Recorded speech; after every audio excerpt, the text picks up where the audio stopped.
Muy buenas tardes, amigas, amigos del Contrato Social por la Educación. Otra vez nos encontramos aquí con todos para seguir tratando de abrir este espacio para todas las personas y los candidatos para conversar sobre la educación.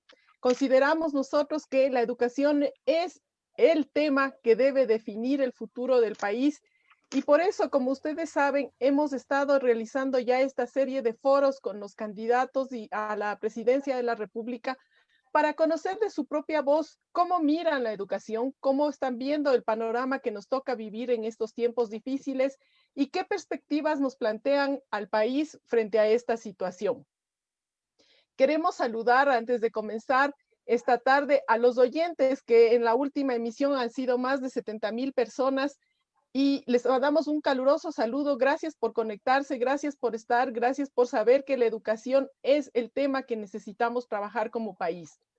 Agradecemos la participación de las emisoras aliadas en esta transmisión, a Corape, a la red de radios universitarias, a Ñagüi Comunicación, a BN Periodismo, a la Radio del Pueblo Cayambi, la Radio Ilumán y Radio La Calle. Estamos gustosos de contar con su apoyo y sabemos que estas alianzas nos permiten que la discusión acerca de temas educativos se convierta en un tema de todos y de todas. Esta tarde contamos con la presencia de César Montúfar. Él es catedrático, político, quiteño, tiene 56 años, él es parte del movimiento Alianza Concertación y, digamos, su candidatura está planteada por el movimiento Alianza Concertación y el Partido Socialista Ecuatoriano. Es licenciado en Sociología por la Universidad Católica de Quito, cuenta con un PhD en Ciencias Políticas en Nueva York, es docente de la Universidad Andina Simón Bolívar, es exdirector del área de estudios sociales de la misma universidad, director ejecutivo de Corporación Participación Ciudadana entre el año 2002 y el 2005, ex asambleísta por la provincia de Pichincha en el año 2009, ex candidato a alcalde de Quito y acusador particular en el juicio a Jorge Glass, autor de varios ensayos políticos sobre Ecuador y América Latina. Además, ha sido condecorado en reconocimiento a su defensa de la democracia en el año 2012. Su binomio a la presidencia es el activista anticorrupción Julio César Villacreces. Para esta conversación del día de hoy contamos con dos compañeros, una compañera, Mónica Dávila, especialista en derechos humanos, políticas públicas y desarrollo social. Y también contamos con la presencia un poco, ustedes saben lo que son los problemas de conexión de Franklin Camuendo. Él es periodista de Tinku Comunicación y nuestro enlace con todo lo que es la radio y la comunicación intercultural en la zona norte del país. Les damos la cordial bienvenida a todos, a todas, y bueno, vamos a pedirle por ahora a nuestro candidato si nos puede explicar cómo mira él este tema complejo de la educación ahora en un país atravesado por desigualdades, por inequidades en el acceso a recursos y recursos tecnológicos, entre esos que se están viendo reflejados en el acceso a la educación. César, muy buenas tardes. Por favor, unos 5 o 6 minutitos para comentarnos cómo miras tú la educación en el país hoy. Bueno, muchísimas gracias a todos ustedes. Para mí es un verdadero honor poder en esta tarde conversar, sobre todo sobre un tema que siendo sin duda uno de los más importantes, junto a la salud, sin duda los dos más importantes, la salud y la seguridad social. La educación, la salud y la seguridad social son como un trinomio de los temas esenciales para el país. Eh, Ha sido muy poco tratado y debatido en estos últimos días, en esta campaña electoral, incluso en el debate presidencial o en los debates presidenciales que han tenido lugar en la última semana. Eh, Creo que la discusión sobre educación y la discusión sobre ambiente fueron casi las grandes ausentes. Y yo como candidato, les digo, esperaba que me llegara la pregunta de educación o la pregunta de ambiente, porque creía que creo que son dos temas esenciales que discutir, pero fue muy extraño que a veces los debates se centran en los mismos temas no dejan de ser importantes, por supuesto, pero que tampoco justifica que se invisibilicen otros temas.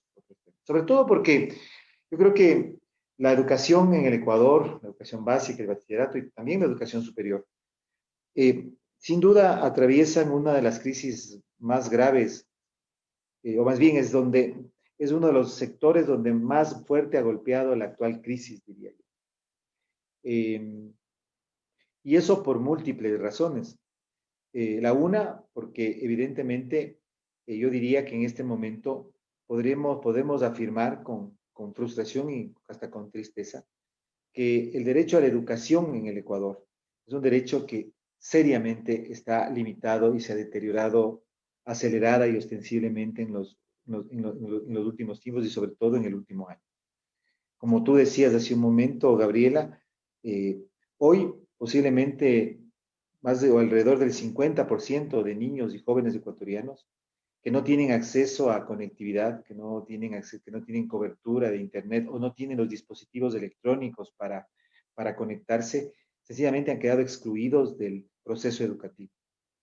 Eso sin contar con el hecho de que la calidad de la educación y de los procesos de aprendizaje realmente hoy nos invitan a pensar con mucho escepticismo sobre si incluso los estudiantes o los jóvenes y niños que están en este momento, eh, eh, que logran conectarse, están realmente aprendiendo, están realmente teniendo algún tipo de educación que podríamos darle el calificativo de educación de calidad. Eso creo que es quizá el momento. Además de eso, resulta extremadamente preocupante el que la matrícula haya caído tan ostensiblemente en el último año. Eh, los datos que ustedes, por supuesto, manejan nos dicen que quizá entre 100 y 110 mil niños no llegaron a matricularse en el régimen Sierra, de un universo de 1.900.000, estamos hablando de un porcentaje muy alto, lo que nos da cuenta de un retroceso terrible en la matrícula, que en el Ecuador había alcanzado ya niveles aceptables por sobre el 94-95%. Es decir, que vivimos una situación de clarísimo retroceso, de vulneración, digamos, tremenda, terrible de este derecho, de deterioro de este derecho. Además, en el contexto de una política gubernamental que sencillamente ha disminuido el presupuesto a la educación. Es una situación absolutamente contradictoria. Contradictoria, es decir, mientras la educación cae, en la forma como estamos dando, tanto en calidad como en matrícula, como en cobertura por la limitación del acceso a Internet, el presupuesto de la educación también cae. Entonces, como que uno se pregunta, y entonces, ¿de qué estamos hablando? ¿En qué país estamos? ¿De qué derecho a la educación estamos hablando? Y a eso se suman, diría, problemas crónicos que venían desde antes, que también es importante mencionar. Creo que uno de esos temas que ha quedado, que ha sido también y sistemáticamente invisibilizado son problemas no solo de calidad de la educación, sino también de situaciones como de violencia, de acoso dentro de dentro del propio sistema educativo, ¿no? Que es otro de los temas que incluso en el contexto de la pandemia y de la educación, plataformas tecnológicas tampoco ha dejado de darse ni ha desaparecido. Eh, entonces, yo diría, la situación en este momento de la educación es, yo diría, tan grave como el de la salud, por decirlo de alguna forma, tan grave como el de la seguridad social.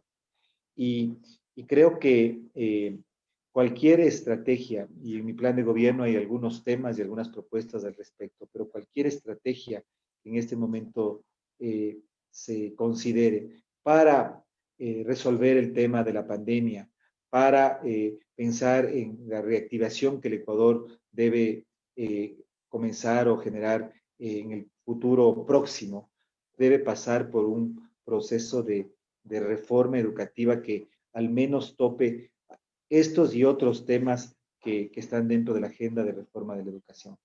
Me parece que es como en esos temas en que hay un consenso.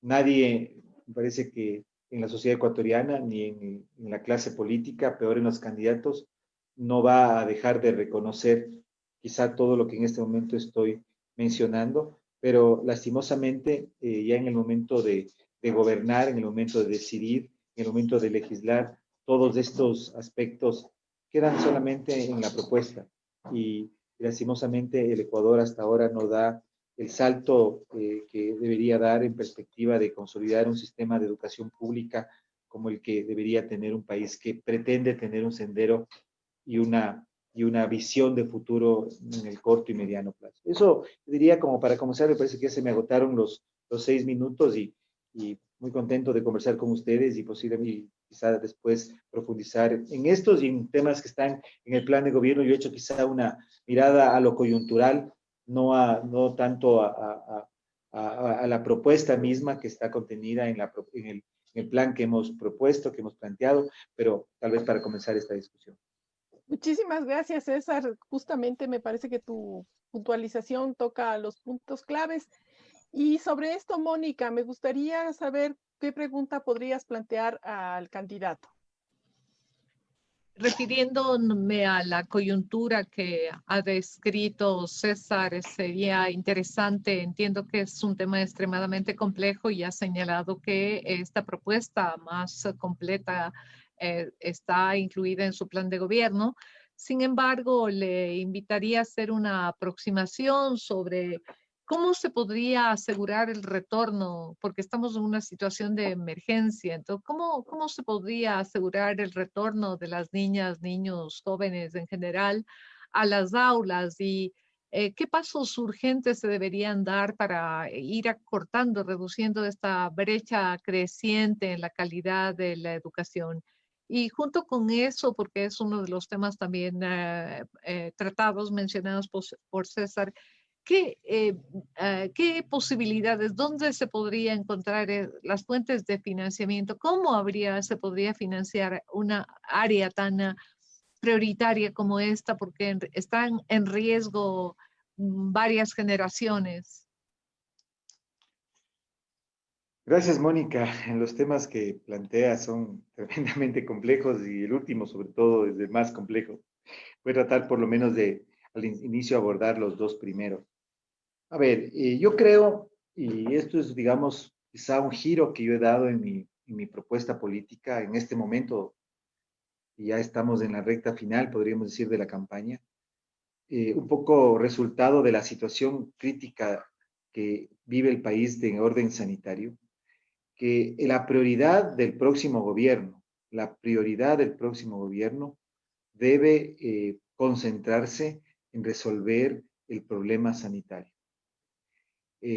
Creo que si es que el próximo gobierno, la próxima administración, desde el primer día, no se fija un plan que sea, yo creo que no mayor a 4 o 5 meses, que permita que el país supere la pandemia, sencillamente el tema del retorno de los niños y jóvenes a la escuela, la reconstitución, podríamos decir, del sistema de educación, la reactivación económica y todo lo demás que podamos pensar, queda absolutamente colgado en el aire.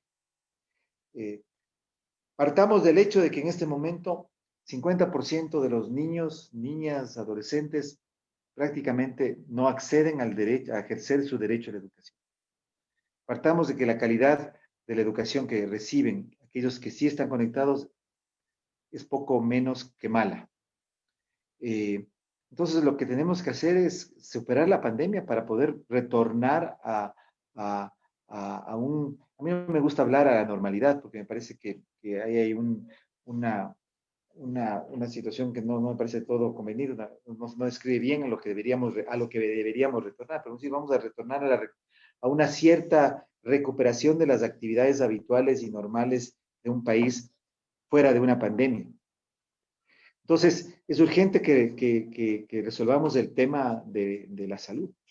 Y para resolver el tema de la salud, o dentro de la resolución del tema de la salud, debería estar el que las escuelas y colegios del país, las unidades educativas, todas, puedan contar con una infraestructura básica sanitaria mínima, cosa que no existe en la actualidad y que tampoco es culpa de la país, es un rezago que se viene arrastrando desde hace rato.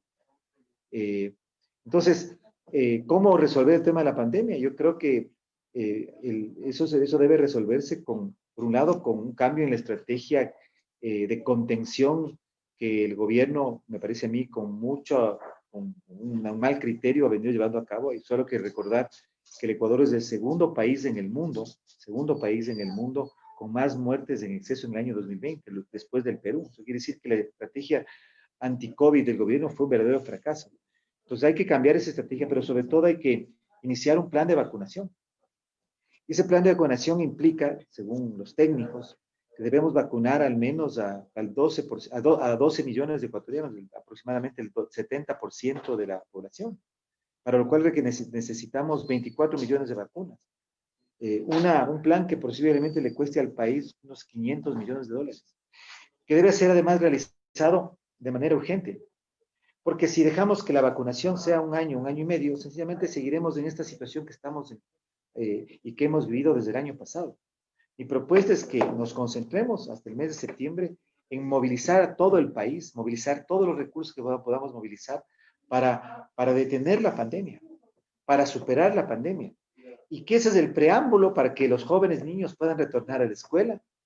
Escuelas que además, y debería ser parte de este paquete y de esta intervención y de esta política, cuenten ya con una infraestructura sanitaria mínima para que los jóvenes puedan, en una situación post-pandemia inmediata, ya reintegrarse al sistema educativo de manera presencial. Igual diría para el tema de la reactivación económica y todos los demás sectores de la vida social del Ecuador que están en este momento detenidos. Pero no hay otra salida. Entonces, yo diría, ese es el preámbulo. Y ese preámbulo de intervención sanitaria implica la dotación de una infraestructura básica sanitaria para todos los colegios, escuelas que existen en el país. Yo creo que por ahí es el camino para comenzar. Gracias, César. Doy la bienvenida ahora a Franklin Camuendo. Él es periodista, está desde la zona norte del país. Franklin, buenas tardes. Tu pregunta para el candidato, por favor. Estimados compañeros y compañeras, un abrazo a la distancia, Gaby, a los tiempos, ¿vale? Bueno, buenos saludos también a los medios que también son aliados y que también hacemos vocería para, de alguna u otra manera, generar opinión pública y que la gente tome las mejores decisiones para el sufragio en estas nuevas elecciones.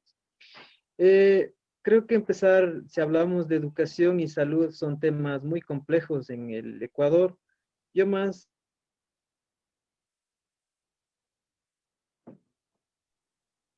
Justo parece que Franklin tenía problemas de conexión y creo que ahorita está en esas porque se ha quedado congelado.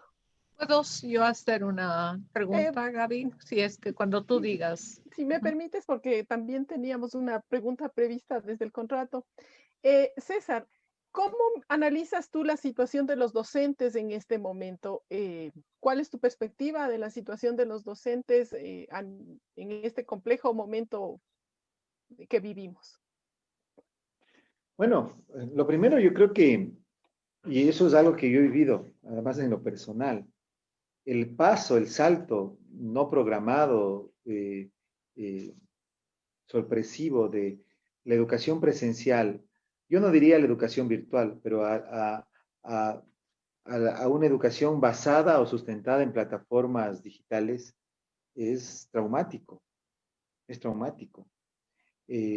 Y creo que eso nos significa o nos debe llevar a la reflexión de lo que implica o implicaría todo un proceso de recapacitación, de reformación en términos pedagógicos, en perspectiva de que más allá de la superación de esta situación de pandemia, la educación de una u otra manera va de ahora en adelante a tener y compartirse entre lo presencial y lo virtual, lo semipresencial y lo presencial y lo virtual, lo cual abre muchísimas posibilidades, abre digamos, vértices, caminos de desarrollo y de capacidad. Yo creo que en realidad estamos ante el desafío, los maestros, de una capacitación que nos permita trabajar y adecuarnos a ese nuevo momento. Lo que implica también la transformación y la modificación y adecuación de las mallas curriculares, de todos los procesos pedagógicos en general. Eso por un lado. Y por otro lado, yo creo que en realidad la situación en general de los docentes, de los profesores del país, es quizá, como vemos, también uno de los sectores del servicio público que igualmente han sido de los más atacados, de los más menoscabados en sus derechos y de sus condiciones de trabajo, incluso condiciones salariales, ¿sí? Alguien me hacía una reflexión que yo quiero transmitirle porque yo soy también maestro. De los candidatos presidenciales, yo soy el segundo en que más pago impuestos. Eso es interesante, porque yo vivo de profesor, yo soy profesor. Eso quiere decir que los profesores, además de la contribución que hacemos por nuestra vocación como formadores, además somos, del grupo que más aporta al fisco, y eso es, me parece que también importante. Y hemos sido de los sectores más golpeados en la pandemia. Entonces, en medio de una reducción del presupuesto en la educación, como profesor universitario, en reducción del presupuesto de la educación superior. Entonces, creo que yo vería ahí, y creo que estamos frente a un momento en que debemos dar un salto, y para eso creo que la formación, la capacitación y la modificación de nuestro enfoque y de nuestra visión sobre los procesos docentes, sobre cómo incorporarnos a estas tecnologías es esencial y va a ser básico. Gracias, César. Franklin ya se volvió a conectar. Esperamos que esta vez no ocurra lo que nos pasa a todos los días en el teletrabajo o en el estudio, que no se nos vuelva a caer Franklin de la señal. Bienvenido, Franklin. Sí, compañeros, disculpas de la señal, creo que en estas horas, al menos horas pico de clases, creo que está muy mal. Bueno, la pregunta directa sería, bueno, hay sectores por acá, por Cayambe e Imbabura, que en el gobierno de Rafael Correa cerraron las escuelitas y muchas de las comunidades han quedado distantes de las escuelas. Algunas, hay casos, por ejemplo, en Cayambe, nomás en Cangagua, hay un sector que se llama Quinchucajas. Allá no llega la señal de internet, no hay o sea, prácticamente señal de comunicación no hay. Internet es muy mala la señal y de alguna otra manera tanto la pelea que se dio con el gobierno para que a las ciudades 1 hora, por lo menos en carro, para movilizarse, ¿no? Y así hay realidades en escuelitas, en pueblos indígenas, acá en Imbabura, y creo que a nivel nacional hay varias de esas realidades. La pregunta sería, ¿usted generaría un plan, no sé, piloto para reabrir esas escuelitas? ¿Qué pasaría más que todo con la educación en el campo, sobre todo para las comunidades indígenas? Y a su vez también, ahí mismo otra pregunta. Desde los pueblos en esta ocasión en tema de pandemia, creo que se ha hecho mucha iniciativa. Creo que las comunidades, el gobierno, creo que no ha sabido llegar con sus políticas, incluso con los mismos médicos que hacen revisión, a ver si tiene COVID y ese tipo de cosas, ¿no? Pero las comunidades han sabido sobresalir con su propia medicina andina. Y hay gente, y al menos yo conozco casos que se han curado con medicina andina, ¿no? Y no sé si yo ahí en la pregunta digo, si es que en el caso de que usted podría llegar a la presidencia, no sé si podría, digamos, poner en práctica la medicina andina y que también de alguna otra manera contribuir en este tema del COVID-19. Esas son como mis dos preguntas. Bueno, vamos por lo último. Creo que el sistema nacional de salud que está por reconstruirse debe partir del carácter multiétnico, plurinacional del Ecuador. Y eso implica el incorporar y el dar espacio, otorgar espacio dentro del sistema a la medicina ancestral, las formas curativas, sanadoras, sanativas de los pueblos originarios del Ecuador.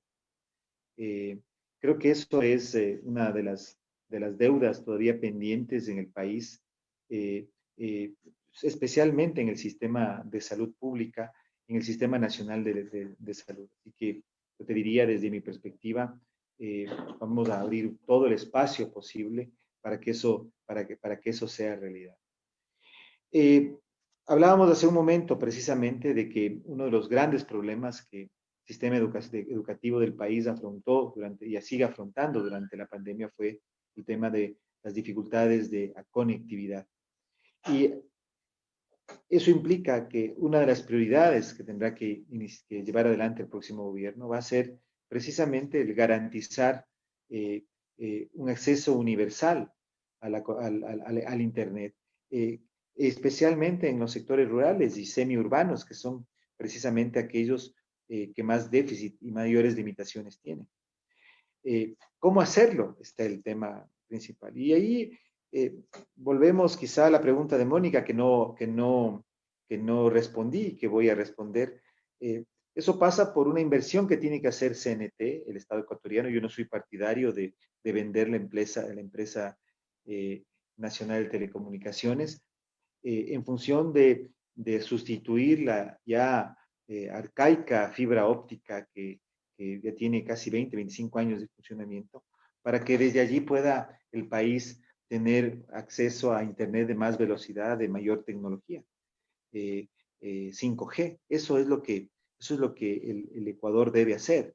Por supuesto, eso requiere una inversión del Estado ecuatoriano de cerca de 400 millones de dólares y de la empresa pública de 400 millones de dólares. Entonces, volvemos al tema de financiamiento. Digamos, las soluciones están ahí de una u otra manera, no digo que totalmente, porque aquí es mucho cuenta también el enfoque y el concepto, pero el problema es cómo sacar recursos. Y ahí vienen los temas. Yo tengo una idea de cómo hacerlo. En el caso de este plan para vacunar el 70% de ecuatorianos es un tema aparte, pero yo creo que el Ecuador tiene que avanzar hacia una reforma tributaria en la que deben haber impuestos que se eliminan o se reducen, impuestos que se mantienen y impuestos que se incrementan. Esto que digo, por supuesto que es nada popular, porque estamos acostumbrados a un debate político en el que el mantra que repiten los candidatos es no subiré impuestos, reduciré impuestos, casi no cobraré impuestos. Y segundo, a realizar verdaderamente un esfuerzo desde el Estado para combatir una de las formas de corrupción, que es la evasión y la ilusión tributaria. Creo que esa es la única manera. Esa es la única manera. Por supuesto que se puede pensar en créditos, etcétera, etcétera, interesante, pero el Ecuador está en este momento sobreendeudado. Estamos casi en el umbral máximo de endeudamiento, estamos en 64%, 70% es lo que en realidad máximo del Producto Interno Bruto podemos endeudarnos. Entonces, en realidad, hay dos formas, inversión extranjera o cobrar impuestos. Entonces, y en esa perspectiva, yo sí pienso que y reducir la ilusión y evasión tributaria. Esa es la única manera que veo sensatamente posible para financiar lo que yo creo que son los derechos fundamentales, salud, sistema nacional de salud, sistema de educación, que son como los pilares, además, bueno, del sistema de cuidado y protección para el tema de la pobreza, exclusión, que son otros temas importantes hacia los grupos vulnerables. Entonces, por ahí es donde, ya corto, pero no he podido responder siquiera las preguntas.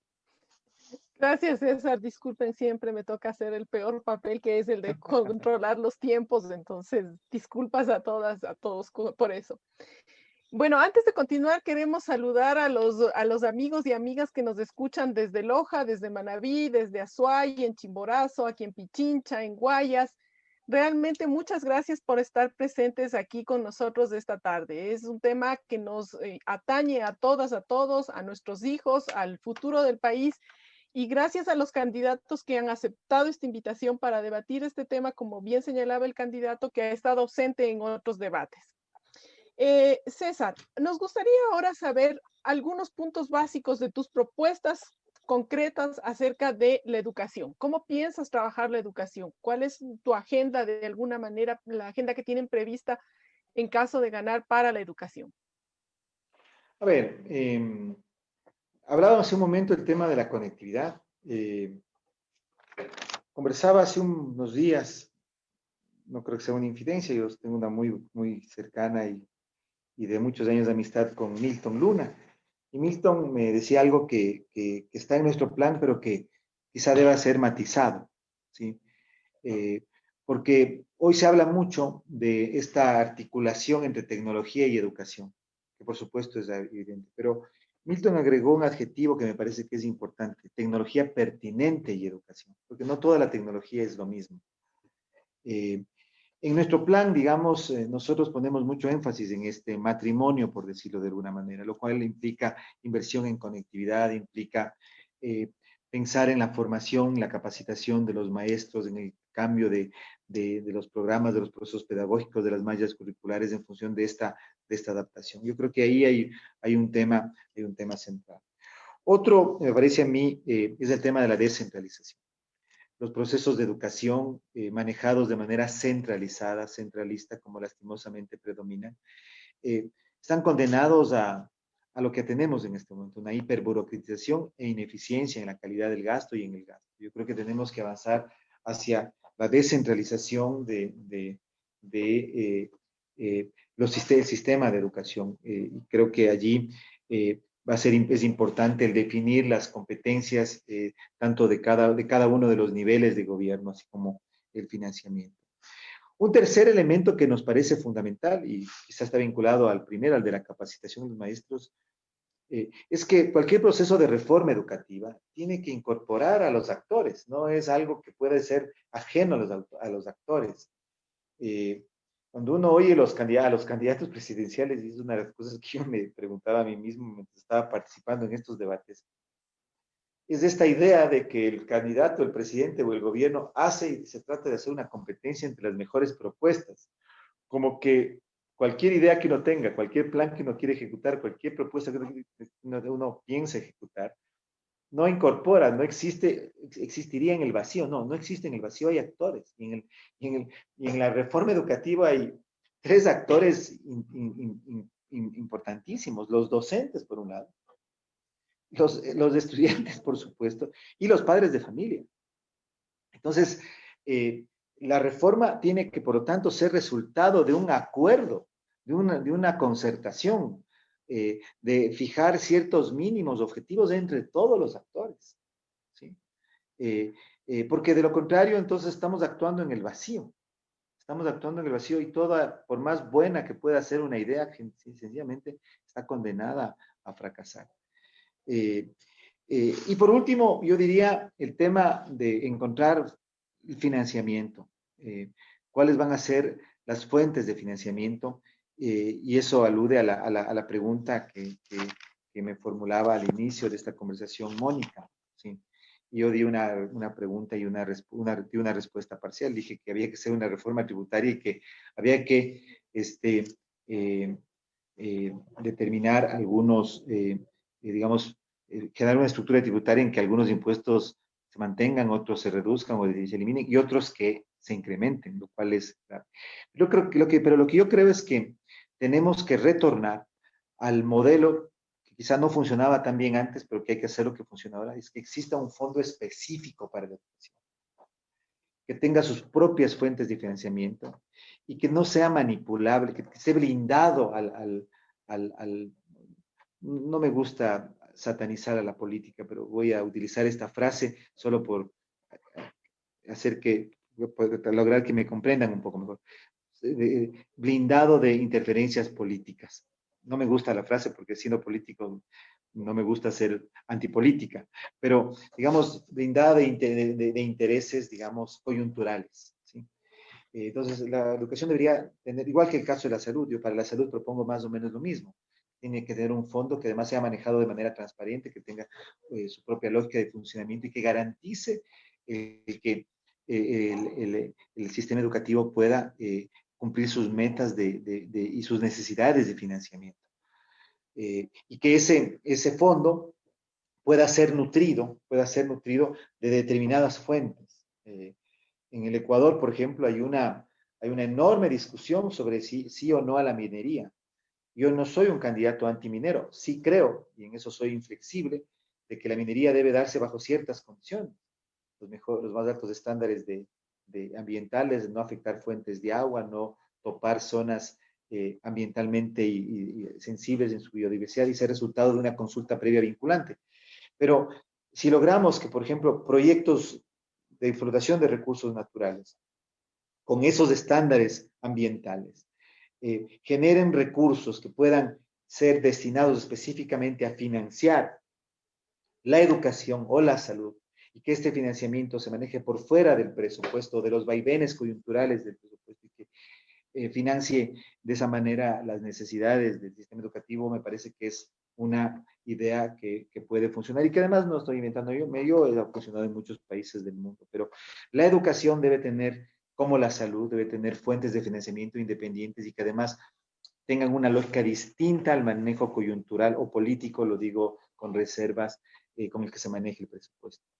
Eso dentro de un modelo descentralizado y tomando en cuenta a los actores incorporados que deben incorporarse en el proceso. Muchísimas gracias, César. Qué precisos con los minutos. Vamos re bien me hacen fácil la tarea de moderar cuando la precisión de los minutos va tan bien. Gracias a todos nuestros oyentes. Continuamos recibiendo mensajes de distintas partes. Gracias a todos, a todas por esta participación. Mónica, tienes la palabra.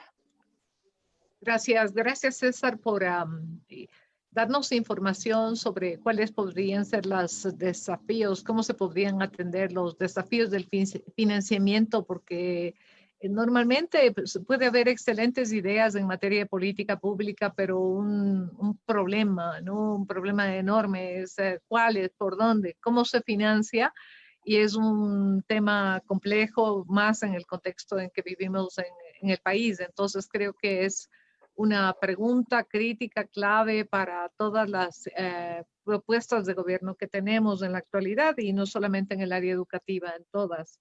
Me gustaría moverme hacia un campo que me parece fundamental, el tema, las políticas hacia la cultura, relacionadas con la cultura. Creo que un enorme problema es el reconocimiento del otro, el respeto al otro, y eso tiene que ver desde mi punto de vista es con las prácticas culturales, con las formas de pensar de la ciudadanía, ¿no? Y creo que además la situación de pandemia hemos visto que se ha exacerbado la violencia, la inseguridad, y eso nuevamente tiene que ver con el otro, con el reconocimiento del otro, con la práctica del otro. Es una lucha cotidiana el que se respete la vida del otro, la seguridad, la salud del otro. Y quiero matizar esta pregunta con el rol de los literatos, trovadores, cantautores, poetas, porque creo que hacen falta, ¿no? La vida sin esta presencia del arte y de la cultura desde esa visión también, ¿no? Crear arte,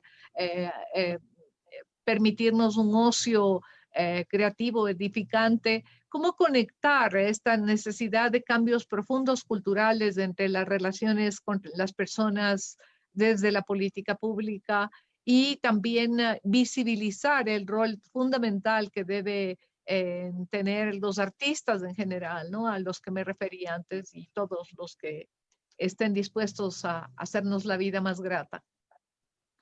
A ver, yo te agradezco mucho esa pregunta y tengo mucha discusión y posiblemente lo que voy a decir no va a ser posible, no sé, tal vez no, ustedes no van a estar tan de acuerdo con lo que voy a decir.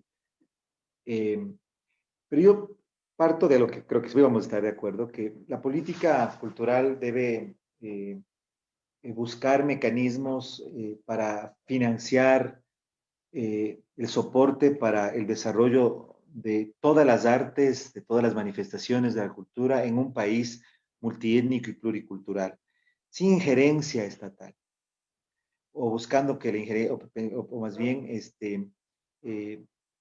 asegurando que la injerencia estatal, o más bien que el apoyo estatal sea un apoyo que no implique la ideologización o la cooptación de un ámbito de la vida y de un ejercicio creativo de personas que deben estar y que son, diría siempre, en contraposición, sino en independencia, sino en contraposición al poder. Y eso a mí me lleva a pensar, por ejemplo, que entre los ministerios que habría que eliminar es el Ministerio de Cultura. ¿Sí? Y ahí regresar, y eso es lo que tengo un debate con muchas personas a las que he propuesto, he expuesto esta idea. Estoy siempre dispuesto a conversarla más, ¿no? Porque aquí no se trata de imponer ni de pensar cosas que debería más bien ir hacia recuperar una de las instituciones, yo creo que emblemáticas del Ecuador, como es la Casa de la Cultura Ecuatoriana, que debería ser manejada autónomamente por su propio, y que debería más bien ser receptora de fondos públicos para que desde allí, y ahí vamos a decir cómo, porque ahí viene otra vez el problema, y había antes el problema de cómo determinados grupos o sectores se cooptaban también esta institución, excluyendo a otros, ¿cierto? Se pueda desde allí, a través de fondos concursables, pequeños, grandes y micro, fomentar la cultura, las artes, todas las manifestaciones, diríamos, creativas en nuestra sociedad. Yo pensaría que por ahí puede ser una salida de fomento efectivo al desarrollo de las artes y las culturas en el país, siempre hablando en plural por nuestro carácter de país pluriétnico y multicultural. La existencia de un Ministerio de Cultura me parece a mí como que está en contraposición con esta idea que decía hace un momento, de este carácter autónomo, independiente y hasta yo diría contradictorio y contestatario que las manifestaciones artísticas y culturales tienen. Eh, pero igualmente, volvemos al tema del financiamiento en un país quebrado. Eh, y lo que ocurre y lo que puede ocurrir lastimosamente es que al final, digamos, los presupuestos se cortan y disminuyen por estos sectores. Eso además del apoyo que el Estado tiene que dar. Y de eso sí debería estar encargado el Ministerio de Educación y Cultura, que yo quería que debe volver a denominarse así, de lo que son las redes de bibliotecas, las redes de museos estatales, ¿no es cierto?, del Estado, que por supuesto tienen que recibir el apoyo y que son las guardianas de un patrimonio, todos los bienes patrimoniales del Estado, que debe el Estado precautelar. Entonces, yo iría en esas dos direcciones, ¿no? Lo que debería ser el apoyo y el financiamiento del Estado para la conservación y el desarrollo de esos bienes patrimoniales, museos, bibliotecas y patrimonio en sí mismo. Dentro del que además deberíamos comenzar a entender también el patrimonio natural, que es parte, entre lo natural y lo cultural no existe realmente una línea divisoria. Y lo otro que sería la promoción, el fomento de las artes, de la cultura, que yo pensaría podría canalizarse mejor, resucitando de alguna manera o reinyectándole a esta institución que es la Casa de la Cultura Benjamín Carrión, que me parece además que es una institución emblemática en el país, única, es quizá una innovación institucional ecuatoriana, ¿sí?, replicada en otros países, a la que tal vez deberíamos darle forma, o intentar darle forma para los momentos o las circunstancias del presente, ¿no? Fue concebida con una perspectiva de hace, no sé, creo que fue fundada en los 50, cuando Velasco Ibarra firmó el decreto de creación de la Casa de la Cultura, 53, 54, sí, posiblemente. Muchísimas gracias, César. Franklin, esperamos tu pregunta. Muchas gracias. Al respecto de que se habla de fomentar la educación, ¿no? Mucho se dice que el Ecuador produce buenos profesionales, sin embargo, que son cooptados por otros países, por grandes industrias, o mejor dicho, se van del país y a eso se habla de que hay fuga de cerebros, ¿no? Buenos profesionales que se van a otro país, ¿no? Quizá no, el Ecuador no genera, digamos, condiciones para que tal profesional o se pueda desempeñar aquí en el país, ¿no? ¿Qué hacer nosotros ahí? O digamos, ¿qué tendría que hacer el nuevo gobierno cuando llegue a ya, digamos, asumir la responsabilidad como presidente, qué hacer para fomentar esa creatividad y que los profesionales se sigan quedando aquí en el país y aporten también al desarrollo del país? Gracias. Pues es una pregunta muy fuerte. Eh, pero yo te respondería, eso pasa por, no sé si la palabra es correcta, reordenar, poner un poco en orden las cosas, ¿no? Eh, yo en eso creo mucho en la lucha anticorrupción, no solamente desde una perspectiva de justicia o de recuperación económica, sino podría decir de reinstauración ética, desde una ética pública, de ciertos principios y valores que sostienen una nación, un Estado multinacional o pluriétnico y multinacional. Eh, yo creo que en gran medida lo que tú dices pasa por supuesto, falta de oportunidades de empleo, falta de condiciones de acceso a, a, a derechos fundamentales, pero pasa también por esta decepción, por esta frustración, por esta desmoralización que vive el país. Quiero quizá contarles una anécdota chiquita del día de hoy que nos ha pasado, porque la política a veces siempre les lleva esas cosas. Nosotros pusimos, y dentro de los procesos internos de la alianza, a un candidato joven, eh, youtuber del sur de Quito, en el último puesto de candidatos a la asamblea. Por supuesto, un joven que tiene símbolos, valores, eh, digamos, diferentes, distintos, como son los jóvenes hoy tan inmersos en la tecnología, en las plataformas y en las redes sociales. Y he recibido a este muchacho, este joven, que es una persona correcta, trabajadora, pero diferente, tal acoso y tal asedio en redes sociales, por el sencillo hecho de ser candidato, que uno dice, mira, entonces la sociedad habla y rechaza a los políticos tradicionales y creo que con muchas razones, pero en el momento en que se abre la oportunidad, y una oportunidad pequeñita, porque estamos hablando de un candidato que tiene una visión y una cosmovisión y un acervo cultural distinto, una forma de concebir, tiene unos ataques, pero casi como para asesinarlo virtualmente. Entonces, un país que tiene que aprender a convivir en sus diferencias, en sus formas de vida. Mira, el tema del acoso, el asedio, la discriminación, la violencia contra las personas transgénero en el Ecuador, contra los diferentes, contra quienes no cumplen el molde, eh, es tremendo. Entonces eso es, creo que parte de yo creo que de una rehabilitación, no sé si la palabra es correcta, eh, ética del país. Eh, en que la tolerancia y el pluralismo se ascienden como valores fundamentales, ¿no? Es una sociedad que en los últimos 15 años aprendió un lenguaje desde la política de violencia, de discriminación, autoritario, de imposición, de constante enfrentamiento, de polarización, y que tiene que comenzar, me parece a mí, nuevamente a pensar que la convivencia social, la convivencia política, implica el desarrollar niveles de empatía colectiva. Pero eso es difícil en un país que está también atravesado por todos los demás problemas que hemos mencionado. Pero creo que somos un país que por lo menos tiene que hacer mea culpa de esas limitaciones. Y creo que ahí sí los políticos cumplimos un papel. Mira, te cuento lo que pasó ahora con ese youtuber. Y hoy, por ejemplo, él ya quería retirarse, ya no quería saber nada, quería abandonar todo, por supuesto, si está siendo linchado en redes sociales por el simple hecho de ser candidato. No tiene no tiene pensiones alimenticias que adeude, es una persona totalmente correcta, es un joven que estudia, pero es diferente.